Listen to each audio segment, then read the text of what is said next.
First contact with Destiny Captain Elena Vasquez pressed her palm against the cold metal viewport of the mining vessel Prometheus. The swirling clouds of Kepler 442b stretched endlessly below them, painted in shades of amber and gold by the distant star's light. After 3 months of deep space travel, her crew of 22 had finally reached their destination.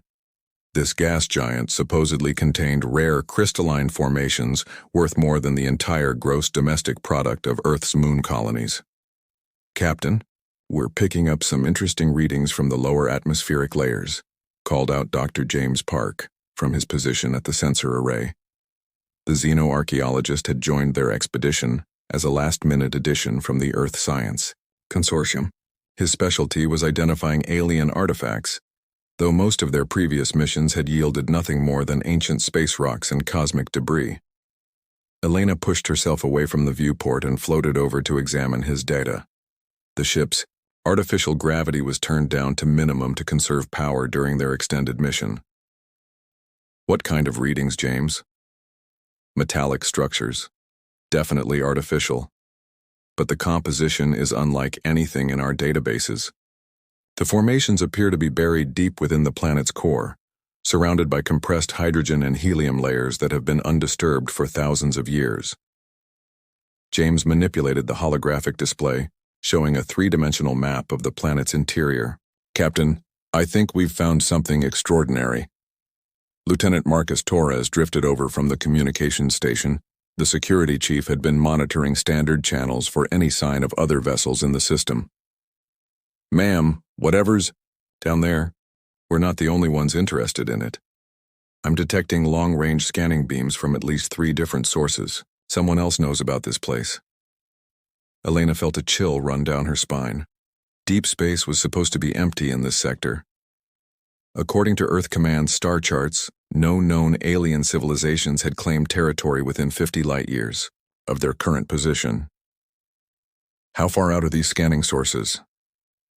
"Based on the signal strength and dispersion patterns, I'd estimate they're at least 2 days away at standard sublight speeds. But Captain, these energy signatures don't match any human technology. We might be dealing with unknown alien vessels." Engineer Sarah Kim looked up from her position at the mining control station. "Captain, with respect, we didn't come all this way to run from ghost signals. The rare Earth elements down in that gas giant could solve Earth's energy crisis for the next century. If there really is alien tech mixed in with the mineral deposits, that makes it even more valuable." Elena considered their options.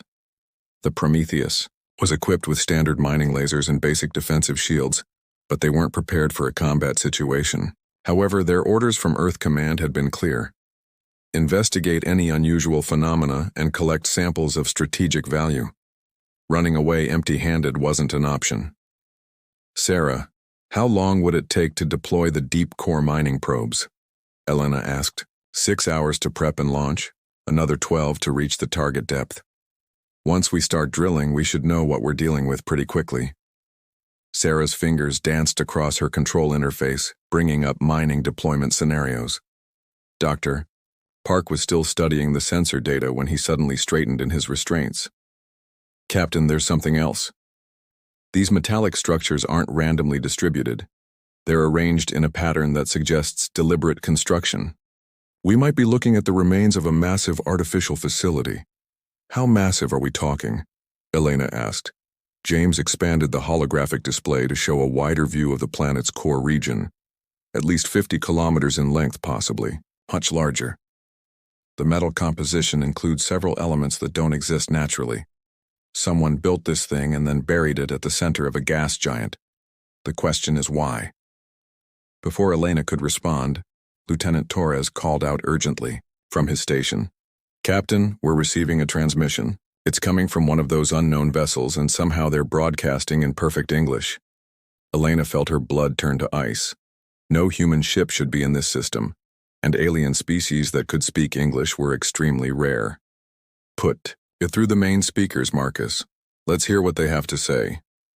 The bridge filled with the sound of static, followed by a voice that was unmistakably alien despite its use of human language. The accent was strange, with elongated vowels and sharp consonants that suggested a non-human vocal structure. Human mining vessel. You have entered restricted space. The facility you are investigating is forbidden technology from a dead civilization. By the authority of the Zephyrian Empire, you will cease all operations and withdraw immediately. Elena activated the ship's communication system. This is Captain Elena Vasquez of the Earth vessel Prometheus. We are conducting legal mining operations in unclaimed space. By what authority do you claim jurisdiction over this system? The response came quickly, tinged with what sounded like amusement. Humans, your species is young and ignorant of galactic history. That facility belongs to the architects, a civilization that ruled the galaxy before your ancestors learned to make fire. It contains technology that could destroy entire star systems. We cannot allow primitives to interfere with such power. Dr. Park was frantically working at his console, cross-referencing the alien's words with the archaeological database. Captain, I've never heard of any civilization called the Architects, but if this facility is as old as they claim, it could rewrite everything we know about galactic history. How long until those alien ships reach us? Elena asked Marcus. At their current approach speed, approximately 36 hours. But Captain, I'm reading at least 12 vessels in their formation. If they're hostile, we don't stand a chance. In a direct confrontation. Sarah looked up from her mining preparations. Captain, I can have the probes in the water in 4 hours if we skip the safety protocols. We might be able to extract some samples before the aliens arrive. Elena made her decision. Do it. James, I want you monitoring every piece of data those Amia probes send back. If we're about to start an interstellar incident, I want to know exactly what we're fighting for. The next few hours passed in tense preparation. Sarah's mining team worked around the clock to deploy the deep core probes, while Marcus maintained constant surveillance of the approaching alien fleet. Dr. Park pored over the incoming data from the planet's interior, his excitement growing with each new discovery. Captain, you need to see this, James called out as the first probe reached the metallic structures. The facility is much larger than we initially thought, and it's not dead. I'm reading power signatures throughout the complex. On the main display, images from the probe's cameras revealed corridors and chambers that stretched far beyond the range of their sensors. The architecture was unlike anything in human records, featuring smooth curves and organic shapes that seemed to flow naturally from one section to another. Those are docking bays, Sarah observed, pointing to massive openings in the facility's outer hull. Whatever this place is, it was designed to service vessels much larger than anything humans have ever built. Dr. Park was comparing the facility's design to his archaeological databases when he suddenly went pale. Captain, I'm finding architectural similarities to ruins we've discovered on Earth. Ancient sites that predate recorded human civilization by tens of thousands of years. Elena felt a strange, tingling sensation in her mind, as if something was trying to connect with her thoughts. What are you suggesting, James? I think this facility might be connected to Earth somehow. The mathematical proportions, the structural engineering principles, even the materials composition, all show parallels to megalithic sites in Earth's archaeological record. The mining probe's cameras suddenly focused on a section of the facility that looked different from the rest. Instead of the organic curves they'd been seeing, this area featured geometric patterns that seemed almost familiar. Those symbols, Elena whispered, staring at the display. I've seen them before. Marcus looked at her with concern. Captain, where could you have possibly seen alien writing? Elena couldn't explain the feeling, but the symbols on the screen seemed to resonate with something deep in her memory. As she watched, the patterns began to glow with a soft blue light, as if responding to her attention. The facility is activating, Dr. Park announced with growing excitement. Whatever we've done, we've triggered some kind of awakening sequence. On the communications channel, the Zephyrian voice returned, now filled with alarm. Human vessel, you will cease all operations immediately. The facility must not be allowed to activate. Your species does not understand the danger you are unleashing. Elena ignored the alien warning and focused on the growing energy readings from the planet's core. Deep within the facility, massive systems were coming online after eons of dormancy. The probe's sensors detected gravitational fluctuations and energy discharges that defied conventional physics. Captain, Sarah called out from her station. The facility is drawing power from the planet's core. It's converting thermal and gravitational energy into something else entirely. The power output is increasing exponentially. The true power of humanity. The Prometheus shuddered as it entered the outer atmosphere of Kepler 442b. Elena gripped her command chair, while Sarah skillfully navigated through the dense hydrogen layers, using gravitational readings from the ancient facility. The ship's hull groaned under the immense pressure, but somehow the deeper they went, the more stable their flight became. "Captain, this is impossible," Sarah reported, her voice filled with wonder. "The facility is generating a protective field around us. It's creating a stable corridor through the gas giant's atmosphere, almost like it's guiding us home." Dr. Park was monitoring the facility's energy output from his sensor station. "The power readings are off the charts. This installation is drawing energy from the planet's core and channeling it into systems that our physics can't even explain. Whatever civilization built this place had technology that makes our most advanced systems look like stone tools." As they descended further, the facility revealed its true magnitude. What they had initially seen as a single structure expanded into a massive complex that stretched for hundreds of kilometers through the planet's inner layers. Docking bays large, enough to accommodate ships the size of Earth's orbital stations open to receive them. "My God," Marcus whispered from his security station. "How is any of this possible? If humans built this place, then our entire understanding of history is completely wrong." Elena felt the strange tingling in her mind intensify as they approached the facility's main docking bay. Images flashed through her consciousness, memories that weren't her own, showing vast fleets of ships moving between the stars. She saw worlds being transformed by technologies that seemed like magic, and civilizations working together in harmony across the galaxy. "Elena, are you all right?" Dr. Park asked, noticing her distress. "I'm seeing things," she admitted. "Visions of what this place used to be. It's like the facility is sharing its memories with me." The ship settled into the docking bay with surprising gentleness. Through the viewport, they could see that the bay was pressurized with a breathable atmosphere. Automated systems were already connecting power and life support lines to their ship. "Captain," Marcus called out urgently, "the alien fleet has entered the system. 12 Zephyrian warships are taking attack positions around the planet. We've got maybe 6 hours before they try to blast us out of here."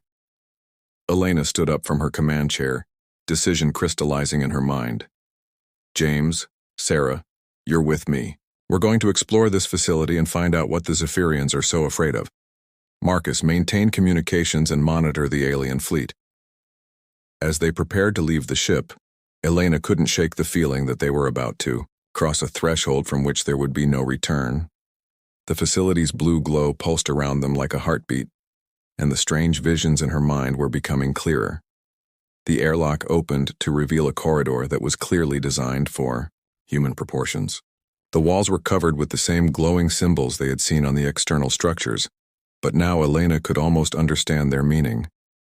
The symbols seemed to shift and change as she looked at them, adapting themselves to her comprehension. "The writing is changing," Dr. Park observed with amazement. "It's becoming more familiar the longer we look at it, almost like the facility is teaching us how to read it." They walked deeper into the complex, their footsteps echoing through corridors that had been silent for millennia. The architecture flowed organically from one section to another, creating spaces that felt both alien and familiar at the same time. They reached what appeared to be a central control chamber. The room was dominated by a raised platform surrounded by holographic displays showing star maps and technical diagrams. At the center of the platform stood a control interface that looked like it had been designed specifically for human hands. Elena approached the interface cautiously. As she drew closer, the holographic displays activated, showing detailed information about the facility and its systems. The data was presented in a language that was becoming increasingly familiar to her enhanced understanding. "This is a star destroyer," she said, the knowledge flowing into her mind from the facility's systems. Not just a weapon, but a mobile command base capable of reshaping entire solar systems. The architects used vessels like this to maintain peace across the galaxy. Dr. Park was studying the technical displays with growing excitement. Elena, according to this data, humans didn't evolve on Earth. We were placed there as part of a preservation program. When the architect civilization faced destruction, our memories were altered to hide our true heritage and protect us from the enemies that destroyed our ancestors. Before Elena could respond, the chamber filled with a new presence. A holographic figure materialized above the control platform, appearing as a tall humanoid with features that were clearly related to modern humans, but somehow more refined and dignified.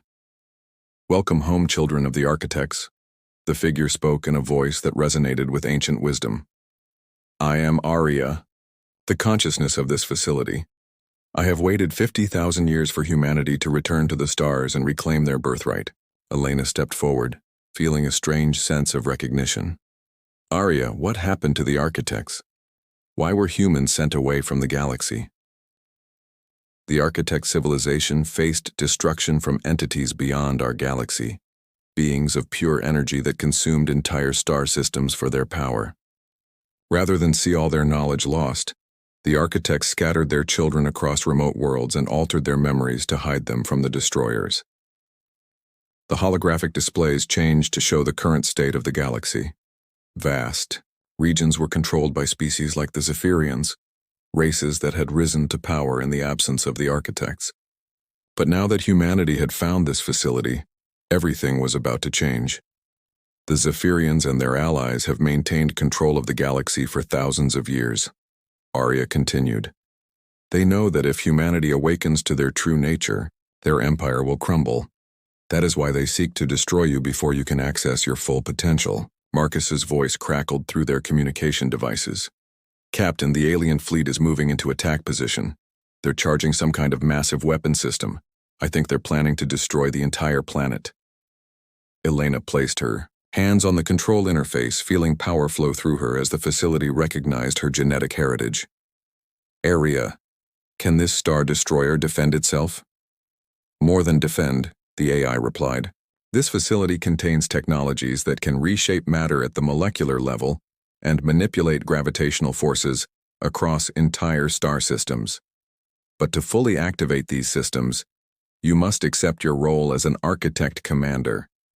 Elena felt the weight of decision pressing down on her. Accepting this power would mean abandoning everything she thought she knew about human history and taking responsibility for technologies that could reshape the galaxy. "What does it mean to be an architect commander?" she asked.